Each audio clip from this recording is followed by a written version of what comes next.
Donald Trump is a brash reality television star turned president billionaire. South Korea's Moon Jae-in is a former human rights lawyer and activist who spent time in jail in his fight against official corruption. President Trump's administration faces a growing swirl of investigations. President Moon was elected to restore trust after his predecessor went to jail for bribery and influence peddling.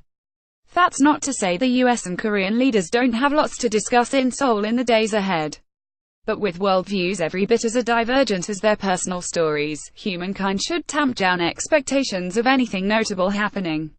The Daily Brief must threads from across Asia directly to your inbox. Moon and Trump will do more dancing around than negotiating on the three big issues driving their agendas apart: North Korea, trade and China.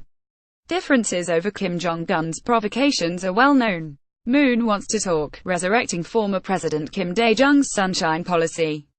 Trump is in Twitter troll mode, threatening fire and fury and scaring Seoul with calm before the storm. Teases like some TV producer juicing up ratings. Less well known is how Trump's White House has left Moon's administration hanging.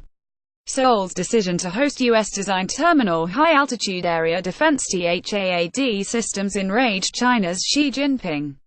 Xi's government has spent the last several months retaliating, cancelling tour groups, causing visa troubles for K-pop performers, shuttering Lottie stories and orchestrating other hits to commercial interests that Hyundai Research Institute says will cost Korea about $8 billion this year.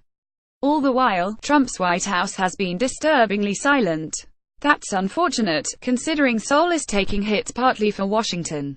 Yes, installing THAAD systems is about keeping 50 million South Koreans safe. But it's also about having America's back in North Asia as Kim's missiles expand their reach. Other White Houses would be sure to make Seoul's cooperation worth its while. Instead, Trump is scrapping a 5-year-old KORUS Free Trade Pact, or KORUS.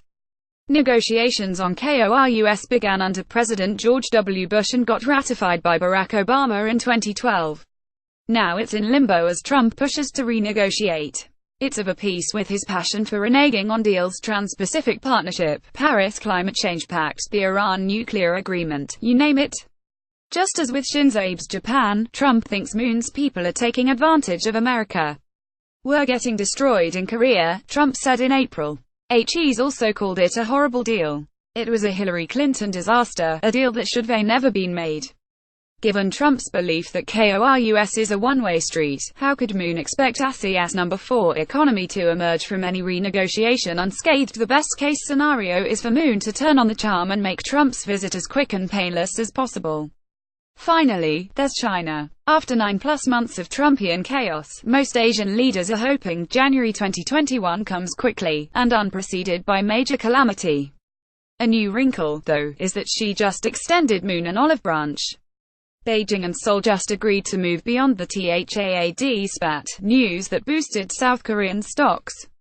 Xi's people also are talking with Moon's about a meeting in Beijing by year-end.